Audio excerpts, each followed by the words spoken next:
morning. Welcome back. You're still watching Daybreak on this 15th day of April 2024. My guests were already going at it. Professor Margaret Kobe is the former Cabinet Secretary for Public Service.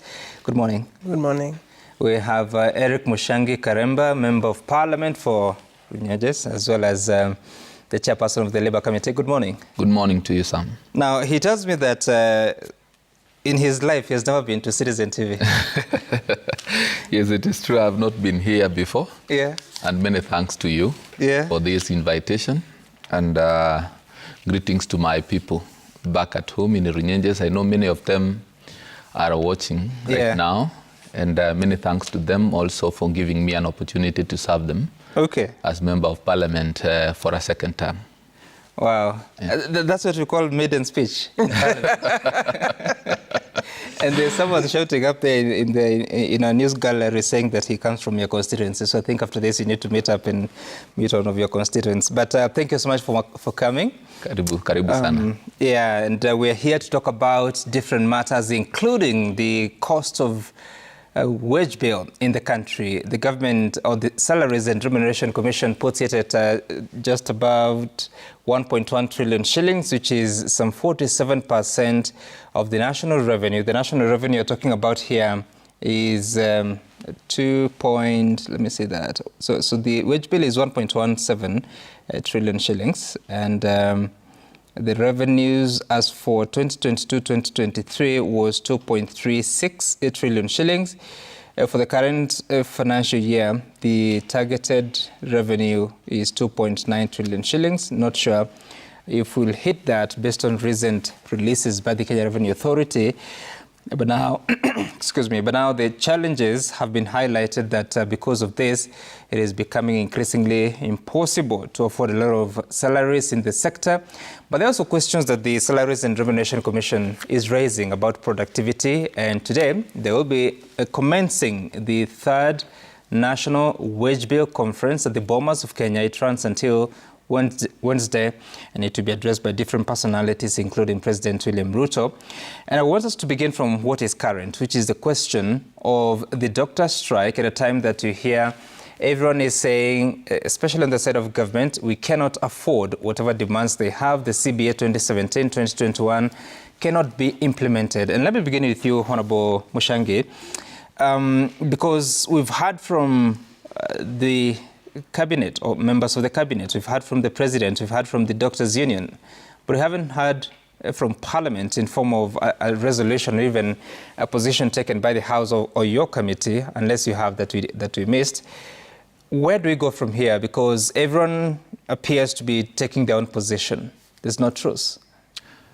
Well, the doctor strike seems to have taken much longer than we thought, and the Committee on Labour, the Departmental Committee on Labour in Parliament, last week resolved to have a conversation with the doctors. That is on Thursday, this coming Thursday. We have already done an invitation to them, and we expect that they will appear before us on Thursday so that we can also engage them. We initially thought that the Ministry of Health would quickly deal with this issue of strike and the Council of Governors. But now it is apparent that we have not yet been able to get a solution. So we decided as a committee, we will be having a conversation with them on Thursday. And apart from engaging the doctors, we have also resolved that we will also invite the Association of Clinical Officers, the Kenya Union of Clinical Officers, so that we can also listen to them and get to understand what exactly do they want. Yes. So is it not too late? Because I think the clinical officers, this will be their third week on strike. The doctors is more than a month. Now we are getting into the probably fifth or sixth week. Isn't it too late for Parliament to be taking those decisions? Well, it is never too late to do the right thing. And you see, we do not really know how long this strike would take. The last time we had a doctor strike, it took much longer than now. So, and you see, you've heard from doctors that they have vowed that they are ready to take as long as it takes to have their grievances handled, dealt with. So we believe that meeting the doctors, meeting the clinic officers as early as soon as next week, or rather this week, is not too late. We will be able to listen to them. Okay, interesting. And I want us to listen to what the head of public service has been saying about the doctors and their demands, especially on what interns, doctor interns, are asking for. The government has got no money, and this is serious. There is no money that we can pay 206 per intern. Let them earn 70,000, and we are urging them that let them take up this 70,000. The government cannot. They are running under a very limited budget. The economic situation that we have in this country is very dire to everybody, all the sectors. Right, and Waziri, I know, of course, you're not in office, so it is not your within your mandate now, but you've been the Cabinet Secretary for Public Service, but also the Chairperson of the Public Service Commission, and all these issues always arise. In fact, this CBA, the Contentious Collective Bargaining Agreement, was signed in 2017. At that time, you are the Public Service Commission. I don't know that you had any input in it. But when it gets to this point, for 33 days now, the doctors have been away from work, and it appears like there's no tangible solution because no one is blinking. Thank you. Thank you very much, Sam, for having me. I had the privilege of working in the public service, in particular during the 2017 CBA. I was involved because of being a chair of Public Service Commission. And I just want to really recognize that while the government has a position and the union has also a position, in the process a lot of Kenyans are suffering because I think the health sector is experiencing some challenges when it comes to when the doctors and clinic officers are not at their workplace. And at the same time, National Hospital Insurance not being able to pay even the Mission Hospital and the other hospitals that normally support the health sector.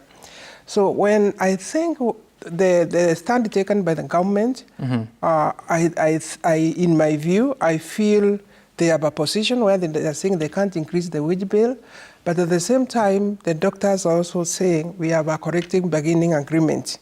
And in my view, the only way of solving that problem is actually getting everybody concerned come to the table to do what we call collective bargaining negotiations.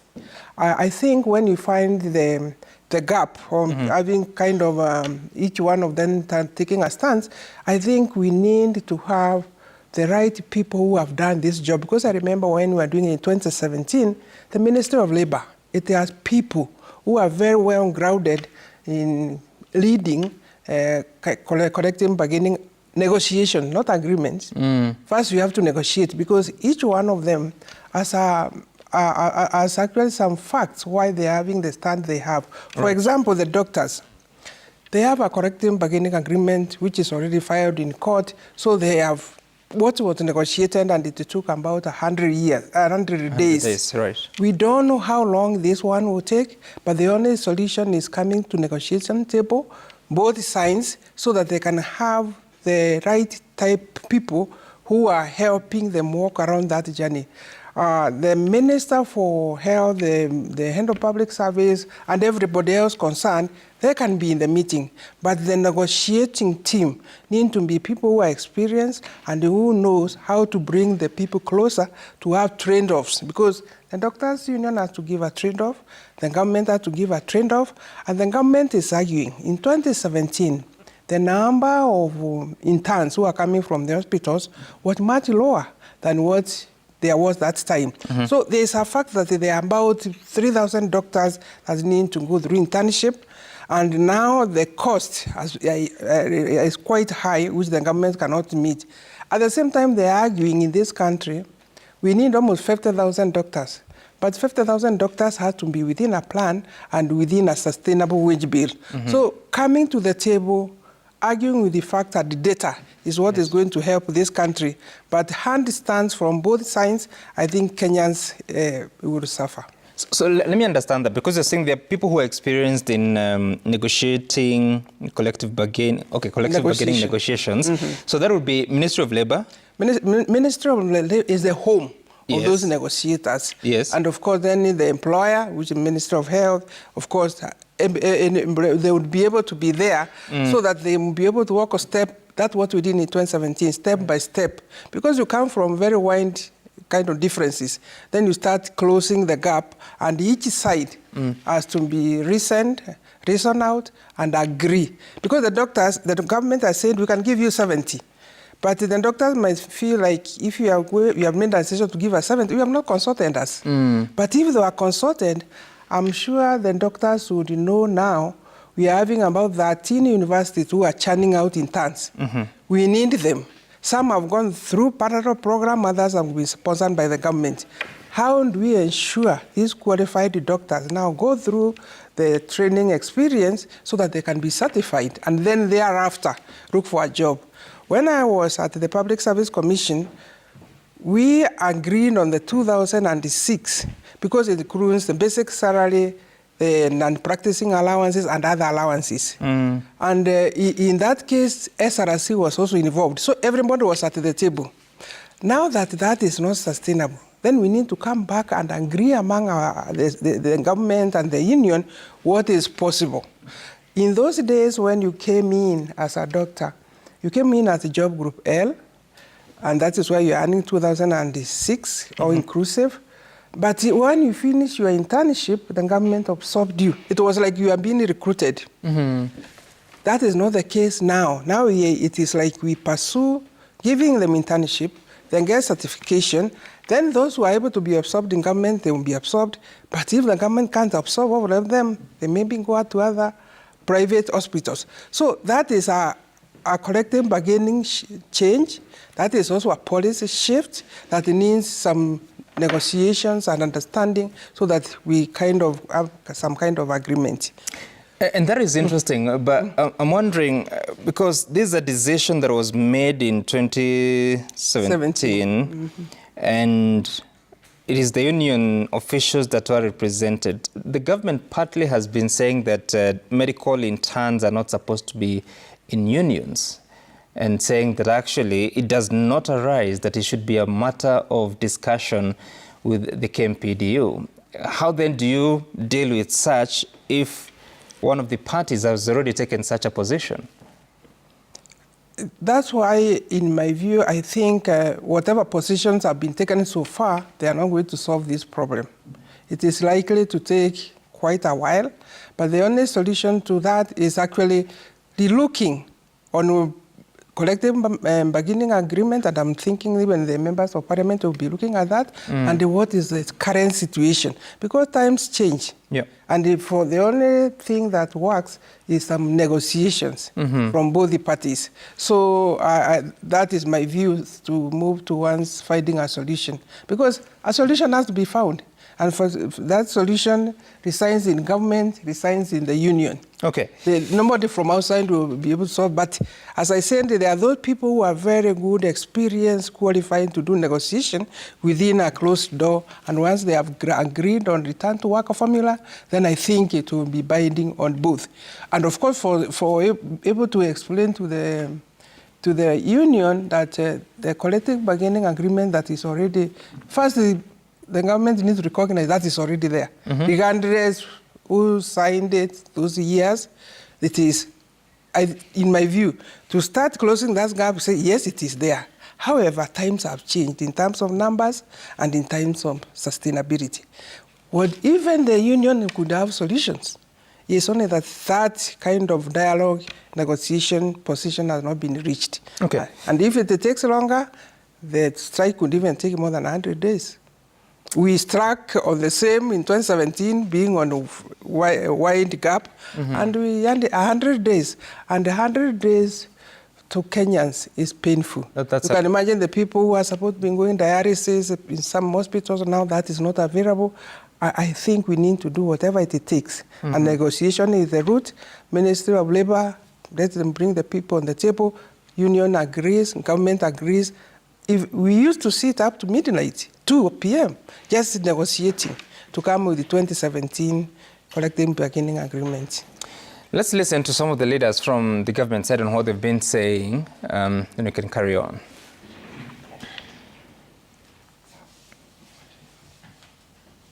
If today you are an intern at the Public Service Commission, under the Public Service Commission, you only pay 25,000. Lawyers who also 5-6 years to be in class, they are paid only 15,000 during pupillage. So you cannot say that then when you are paid 70,000, you're actually being paid 3 times more than the others, who have also gone to school, who also got the same grades as you. We have engineers. Engineers are students. Doctors are students. Actual scientists are students. You know, we really can't have rules for one profession. For people who went through high school together and came from the same grade and they just went to different directions. And then we treat them differently. Unajua pesa ni mambo mbili. Either iko ama hakuna. Tumewaambia hiyo 200 kwa bahati mbaya hatuna. Pengine siku ingine Mungu akitubariki kama taifa tuweze kuwa na pesa mingi, tunaweza tukawalipa hiyo 200,000. Chairman, and Dr. Abraham Rugo from IBPK joins us now. Good morning. Good morning, and sorry for being late. We agreed you're buying breakfast for everyone, so there's no problem. Deal. Chairman, I mean, what negotiation is that now when you listen to those leaders from the government side? Those are not negotiations. Those are utterances made by people in government and other institutions. And I would wish to say that the right thing to do is not to tell the doctors that they are the same with other people. We will not get a solution by trying to make them think that they are doctors and engineers are the same. So my thought is in support of what Professor is saying, that all people involved, all stakeholders involved must come together with the idea of solving this problem. And you see now, this matter now brings out the importance of some institutions in this country. And as the chair, Departmental Committee on Labor, I will say without any doubt that the Ministry of Labor is one of the ministries that are grossly underfunded. And there is the existence of an institution called the National Labor Board. Mm-hmm. We have the Wages Council. We have the Salaries and Remuneration Commission, one of the institutions that is widely condemned by many other institutions. And now no one, everyone agrees with us that now these institutions are very important because by the time the doctors decided to go on strike, we ought to have engaged them through these institutions. Mm-hmm. But I can confidently tell you that some of these institutions have not been adequately funded. And it is time now we look at how much resources we dedicate to them or we give them so that they can be proactive, so that we do not have to sort out these problems when they arise. We can get to see them in advance. We can also look at the wage requirements and the trend well in advance. And this is the mandate of the SRC. And we also actually intend to engage SRC alongside the doctors, because we understand that in 2017 they were present when these negotiations were being done. So we will also be expecting to hear from them on what exactly they discussed, so that also they can advise us on the way forward. Which is the Oversight Committee of Parliament for SRC? It is the Departmental Committee on Labor. Your committee? Yes. And have you dealt with those questions about underfunding, or whom do they approach? I will tell you, I have told you that SRC has many enemies, including Parliament, because you see the SRC. But I have chosen to be the devil's advocate, and I am one of the chair of committees. I am advocating that SRC being adequately funded, because the issue of reducing the wage bill squarely lies on SRC. SRC is supposed to move across the counties and benchmark, including out of the country. But I can tell you, like, right now, the SRC doesn't have funds even to benchmark anywhere, because that was slashed because of the kind of relationship that has existed before. So we are making progress in mending this relationship, and we believe that in the coming budget, SRC is going to get more funding so that they can be able to undertake their mandate, because they should have done much more than what they have been able to do. And I am believing that it is because of budget issues. And they are now hosting the third National Wage Bill Conference. Who's financing that? You see, this third National Wage Bill Conference is a conference that was agreed upon in State House some times back. And this is being done together with the Intergovernmental Technical Committee. And it is the national government that is taking care of this, of course, being spearheaded by SRC. Oh, isn't that interesting that the national government is financing an event spearheaded by SRC, which is an independent commission, and the budget is being taken care of by the national government? Well, resources have been mobilized, but being spearheaded by SRC. Okay. Yes, that is what I meant to understand. All right. So, Sam, may I comment on the utterances being made by various government officials and also the politician? I don't think it's being very helpful, because it's like giving their own opinion, and in some cases, based from experience of 2017, that is not helpful at all. But if these utterances could be something that they have discussed, brought it to the table, that makes, otherwise the way now each side is talking is not helpful. It's not moving towards a solution. Actually, it's like putting themselves aside, apart. What should they do if that's actually how they feel? You know, those are opinions, and they are not helping each side to move closer. You know, in the negotiation is a give and take. Yep. But now when you stand in a public rally and comment about the doctors, you see you are now on one side. So may it be union, may it be the government people, that is not very helpful, even if they are under pressure to comment. This is what took us about 100 days. But if now they could restrain from really talking about the strike and deciding with one side, I think it would be helpful if they came together. Those utterances, because they are opinion actually, they are not even facts, so that we can be able to come towards the solution. Okay. Dr. Rugo, karibu sana. Asante. I need us to take a break, but before you do, talk to me about this discussion about the doctor strike and, of course, the other unions like KUKO, that is the clinical officers, but also the medical lab officers. And the genesis of the doctor strike is that CBA of 2017 to 2021. They say it has never been implemented fully. There are 48 employers, that is the 47 counties and the national government. Correct. And there doesn't appear to be a sign of hope. But the government has said the wage bill is too high and therefore cannot honor what is being said to be honored. Not proposed, it's actually on paper and filed in court. Thank you very much. And once again, I must say I'm very sorry for coming in late. There are two things that I think are important here. First of all is to appreciate that government runs in perpetuity. And that means that any decisions that were agreed upon by government with any worker that serves in the Republic of Kenya and serves the people of Kenya was done by government. So it cannot be that it was those people. It can't be that, now it's us who are in charge and therefore. But let's come to the matter of wage bill, because I think the wage bill discussion, as far as the doctors are concerned, is a second discussion. The question we are not answering is, are we deploying the sufficient number of doctors and clinical officers who are supposed to be providing the kind of public services we require?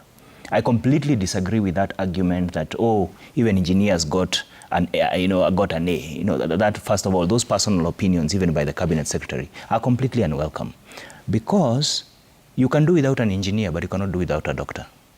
If today you go to a health facility and you cannot be treated, that is very different from not having somebody, a structural engineer for the project you want to do. So let's not get into that kind of conversation. So first is that government is in perpetuity. Two is a discussion of these people are providing public services.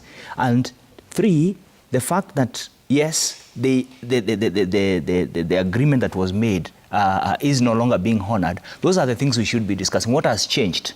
Because the wage bill has been increasing year on year. That has not been the case. But I don't think the doctors and the clinical officers are the only drivers of that wage bill increase, as it were. In fact, of course, when you look at the counties, the biggest portion of their spending is on health. Mm-hmm. But it's not just the salaries. There's also the supplies. Remember, between 2017 and now, the population has also been increasing. I think our population has been going up by over 1 million every year. Mm-hmm. So the population, the demand is also increasing. So we shouldn't just see this. But then thirdly, is that during the same period, even the public health services, because when you listen to the doctors, and I think even the officials in government have come on this, is that the doctors' strike is not just about their pay. And I've listened very carefully to their arguments. Mm-hmm. They are saying that also the conditions of service, the number of people who are required to provide services to a growing population are not changing. Right. You know, we also want that. They also want that fixed, so that before make a lot of effort to find opportunities for going abroad. So the wage bill conversation, as far as the doctors and the nurse and the clinical officers are concerned, cannot be treated as just a money thing. Yes, the amount they're asking, but nobody has tabled that this is the difference between what we were paying them. Remember, this figure was being paid. Right. Let's not talk about it as though it's not a new agreement. And former CS is here. The amount was actually being paid. So the question is, what has changed? And if we are in a crunch, are we saying it is for a period of time, that then we are not going to pay this, but we will come back to it? And I've heard the majority leader in the Senate saying, if in the future we are blessed. I don't. I think this is a government, and a government that runs in perpetuity. Yeah. So what has changed in terms of this? And lastly, is the fact that, and you had an interview earlier, is the fact that the first contact person, the first contact doctor in most health facilities is actually an intern doctor. Those are the people actually who deal on a day-to-day basis, right. As it were. That will be my take for now. Okay, let's take the break. When I come back, we'll continue the conversation about the wage bill. Remember, the conference begins at the Bomas of Kenya today, goes until Wednesday.